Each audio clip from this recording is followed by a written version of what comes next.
कुछ कहानियाँ बड़ी ज़मीनी होती हैं, ग्राउंड रियलिटी आपको बताएंगे भैया ऐसा होता है, ठीक है, कुछ आसमानी सपने दिखाते हैं।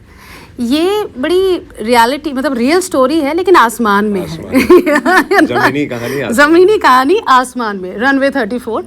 और उसी की बातें, आज उसी का बहाना है। मेरे साथ है अजय देवगन जिन्होंने इस फिल्म को डायरेक्ट किया है, प्रोड्यूस किया है, ऑफ कोर्स उस फिल्म में है ही। एंड रकुल मेरे साथ है। Welcome to big FM. So सबसे पहले ही आता है कि जब कहानी आप ढूंढते हो, एंड आप तो डायरेक्टर प्रोड्यूसर भी है, तो किस तरह की कहानियाँ आपको अच्छी लगती हैं? ऐसा नहीं हम कहानियाँ ढूंढते हैं, हम कहानियाँ सुनते हैं, उसमें से डिपेंड करता है। जैसे कि रनवे 34 कहानी एक ट्रू इंसिडेंट से इंस्पायर्ड है। और जब मैंने ये कहानी सुनी तो कहानी बहुत ही अलग और बहुत ही अच्छी थी। और फिर हमने उस पर काम किया, काम करते करते उसने इतना अच्छा शेप ले लिया। Then I thought I want to make it. तो ऐसा नहीं था कि मैं कहानी ढूंढ रहा था और मुझे ये मिल गई। मैंने सुनी थी and you know it just came to me by chance and we started working on it.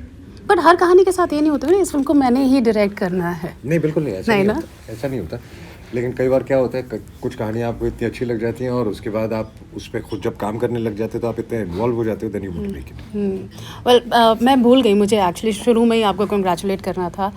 I love they दे प्यार दे, ओ माय गॉड क्या फिल्म थी यार। सो लेकिन वहाँ जहाँ आप लोग, बहुत सारा रोमांस था, बहुत सारी चीज़ें अलग अलग थी, यू नो लेयर्स थे उसमें। यहाँ मामला बड़ा सीरियस लग रहा है, पोस्टर में भी सब सीरियस है, ऐसा क्यों? सीरियस नहीं है, ड्रामा है, बहुत ही इंटरेस्टिंग ड्रामा है। आई थिंक इसमें एक वो ड्राई ह्यूमर भी है और बेसिकली थ्रिल तो है ही, इट इज़ एक सस्पेंस भी है एंड ड्रामा भी है। So it is a right mix of everything. Alright.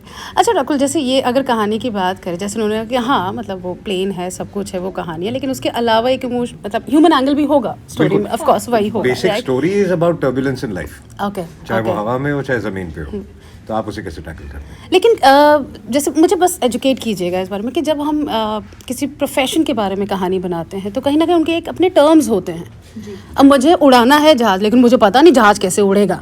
नहीं, हमको सीखना पड़ा, ये ना, हाँ एग्जैक्टली। तो वही बाकायदा हमारे सेट पे एक कैप्टन थे, 4-5 दिन शूटिंग से पहले हमने ट्रेनिंग ली।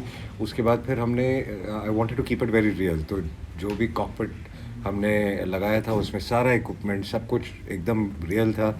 उसके अंदर जो कंप्यूटर्स के अंदर जो फीड इन किया हुआ था सिचुएशन, जिस सिचुएशन में स्क्रिप्ट में प्लेन की सिचुएशन है, वो सब एक्चुअल फीड इन किया हुआ था। तो जो आप देखेंगे तो you can get educated also कि अगर उस सिचुएशन में अगर आपको कौन सी मशीनरी कैसे मूव करती है वो भी नजर आ जाए। ओके, टेल मी, पहली बार जब सेट पर आपने वो यूनिफॉर्म पहनी एंड शीशे के सामने, आई थिंक सेट से पहले जब हमारी लुक डिसाइड हो रही थी कि यू नो हम हेयर कैसे रखेंगे, किस तरह की यूनिफॉर्म होगी, फिटेड यूनिफॉर्म तो यूनिफॉर्म होती है, but just the whole look, right. Look test पे जब लुक फाइनलाइज हुई थी तभी फोटो देख के लगा कि क्या you know there is something about uniform कि आपके अंदर एक प्राइड और एक अलग ही स्टाइल आ जाता है।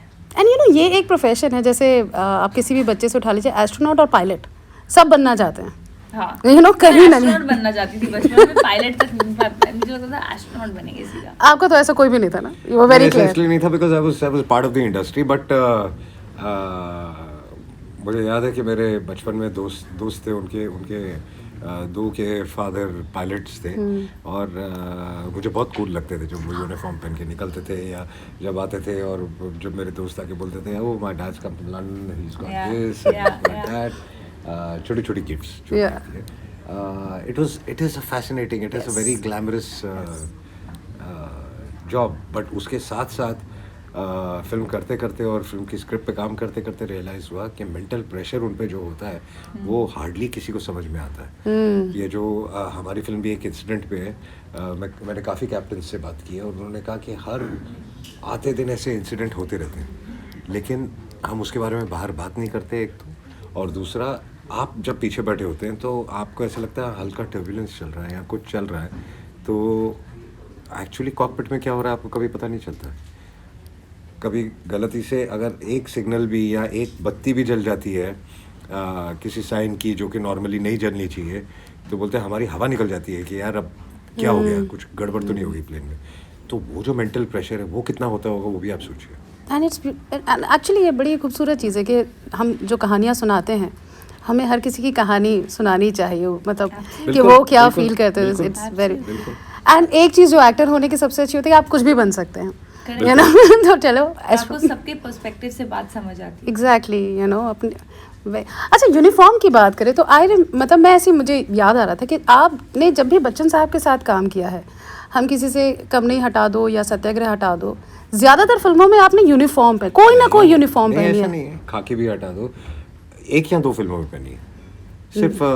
नहीं, मेजर साहब, you started major with the- साहब और ये खाकी, मेजर साहब ओके, खाकी में नहीं, हाँ, बट वो यूनिफॉर्म के अराउंड कहानियां हुई हैं काफी, नहीं, नहीं? एक वो थी जिसमें उन्होंने उसमें दोनों ने यूनिफॉर्म पहनी थी, और एक ये है जिसमें से मैंने यूनिफॉर्म पहनी. ओके, 98 मेजर साहब ना, आई थिंक 98 उसी के इर्द गिर्द. या तो इतने साल, मतलब वो वाले बच्चन साहब, ये वाले बच्चन साहब कुछ वैसे के वैसे ही है कि कुछ बदला सेम है, या एकदम सेम है. एनर्जी लेवल सेम है, काम करने का शौक सेम है, एंथुजियाज्म सेम है. मुझे नहीं लगता वो बिल्कुल बदले, वो कहीं फ्रीज हो गए. बट ये भी बड़ा इंटरेस्टिंग सर्कल है, मतलब कभी आप उनके लिए काम करते थे, आज वो आपके प्रोडक्शन हाउस में काम करे. इट्स वेरी नहीं, वेरी उस वक्त इंटरेस्टिंग. नहीं, उस वक्त भी हम जब काम कर रहे थे तो मैं उनकी प्रोडक्शन में कर रहा था, वो मेरी प्रोडक्शन में कर रहे थे. मैंने मेजर साहब की थी, simultaneously we were doing Hindustan ki Kasam. Hindustan ki wow. Kasam, My yes production. Yes yes yes, yeah well. अच्छा, बाकी रकुल, मतलब बच्चन साहब के साथ आई थिंक ये आपकी पहली फिल्म है, राइट? जी. How was your experience? I just met her before the interview and I said experience मत पूछना, बाकी कुछ भी पूछना. So She said नहीं, मैं ये word ही नहीं use करूँगी. No, of course, you know, it was, मतलब मैं क्या बोलूँ, वो हमेशा एक ऐसा experience रहेगा जो memorable रहेगा. You know, first time meeting him, I am in awe of him as a person, as an actor, as a professional. क्योंकि उनमें like sir said इतनी dedication है जो हमको आज भी, मतलब it inspires us only that you can never take it easy in life. You have to love your job, you have to be passionate. That's why he is who he is. Yeah, look at his eyes there. Yeah. या well, And he doesn't have this think कि मतलब मैं अमिताभ बच्चन हूँ, मेरा shot हो गया होगा. नहीं. He'll ask, ठीक था, should we do one more? You know, that's how he is. अभी ना कुछ टाइम पहले, एग्जैक्टली मुझे याद नहीं, होते ना कुछ एक दिन होते हैं व्हेन यू आर, कुछ हाई होते हैं, कुछ लोज होते हैं, तो मेरा एक ऐसे ही one of the lows. And newspaper में मैंने इनका एक इंटरव्यू आया था, उस पर ऐसे बड़ा लिखा था कि आई थिंक आपके बर्थडे के अराउंड ही आया था ये, जहाँ उन्होंने बोला कि मैंने एक नई इनिंग शुरू की है. और मैं एक रात पहले ना ये सोच के बैठे, बहुत कर लिया यार लाइफ में, अब होता नहीं है, you know. And next day जैसे वो सिग्नल आते हैं ना कुछ, अजय आप समझ रहे हैं, जैसे यूनिवर्स आपसे कुछ कहना चाहती है. I read that whole article and I like, यार ये इतने साल इंसान काम कर रहा है, नहीं सेइंग कि मैंने अब स्टार्ट करना है, एक नया अजय देवगन एक्सप्लोर करना है. क्या है वो? कोई तो एनर्जी होगी, कुछ तो होगा जो I don't know, मोटिवेट कर रहा है. मुझे मेरा पर्सनल बिलीफ ये है कि इंसान का काम करना बहुत ज़रूरी है, चाहे वो औरत हो, चाहे इंसान आदमी हो, चाहे कोई भी, और वो ज़िंदगी भर अगर काम करता रहे तो वो खुश रहेगा. काम इसलिए नहीं करना है क्योंकि पैसा कमाना है, काम इसलिए करना है क्योंकि मुझे लगता है कि हमारी जो बॉडीज़ और दिमाग बने हुए हैं वो कुछ ना कुछ करने के लिए बने हुए हैं. अगर जिस वक्त आपने अपनी बॉडी को, जैसे आप कोई भी मशीन या कोई भी गैजेट आप 6 छोड़ महीने दीजिए, साल जंग लग भर जाएगा. यूज़ नहीं करो, जंग लग जाएगा. आपकी बॉडी को भी जंग लग जाएगा, और 100% लग जाएगा. एंड जब आपको एक मोटिवेशन होता है that keeps you younger mentally, फिर आपको सीखने का शौक होता है क्योंकि आपको आगे बढ़ना है, और जब तक आप सीखते रहेंगे तब तक आप यंग रहेंगे. जहाँ आपको लगा कि आपने सब सीख लिया या आपको सब आ गया है और अब आप लोगों को सिखा सकते हैं, आप ख़त्म हो गए. सो बेसिकली ये आपका सलीका एज अ ह्यूमन बीइंग है जो एज एन एक्टर आप यूज करते Exactly. हैं, you know? आप किसी भी काम में कर सकते हैं ना, right, as an right. Actor मैं करूं या कोई और जॉब करूं, या आप जैसे आप काम करती रहती है, जब तक आप अपना दिमाग चलाती रहेंगी वो चलता रहेगा. जहां आपने अपना दिमाग चलाना बंद कर दिया तो फिर वो गलत जगह चलेगा. क्या बात है. क्योंकि दिमाग तो जरूर चलेगा, फिर वो गलत रास्ते पे चलेगा. ट्रू. आपकी कोई फिलॉसफी है लाइफ की एज एन एक्टर या एज अ ह्यूमन बीइंग?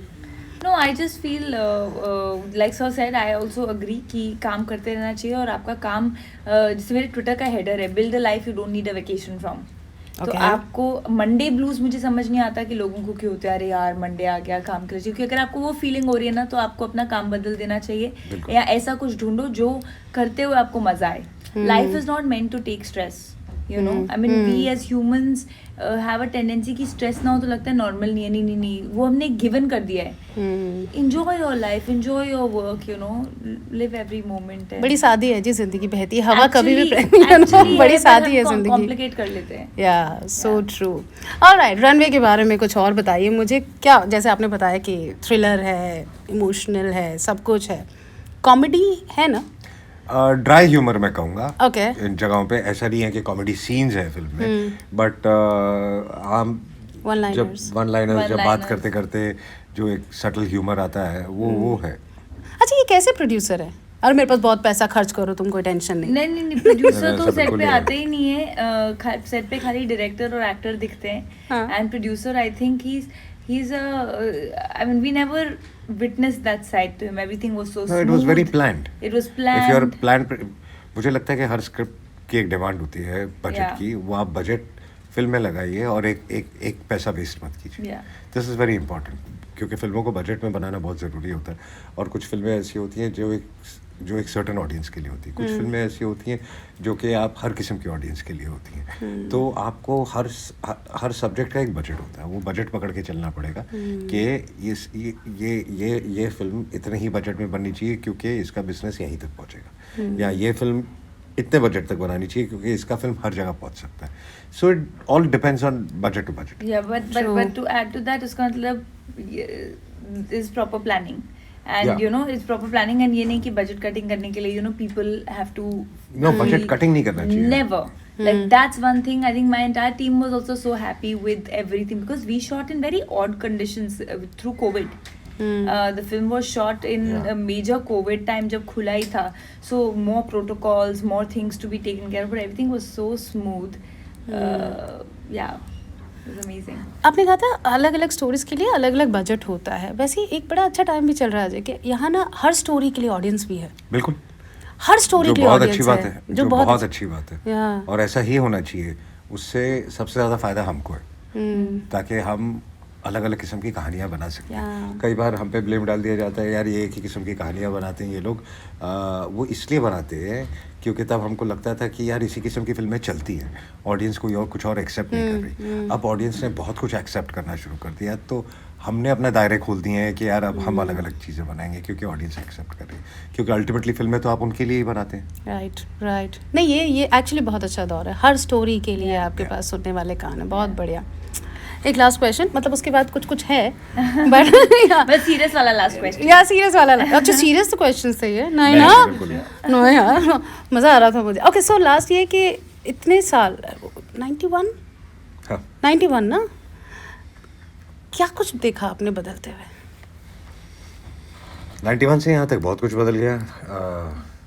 मतलब एक लाइन में आंसर बताया जाता है 30 साल का. हाँ, एक लाइन में बताया नहीं जा सकता. क्या बदल गया? लेकिन बहुत कुछ बदल गया. लोगों की सोच बदल गई है, हमारी सोच बदल गई है, रहने पीने का तरीका बदल गया है, टेक्नोलॉजी पूरी बदल गई है, फिल्म मेकिंग पूरी बदल गई है, फिल्म नहीं रही है, डिजिटल हो गई है.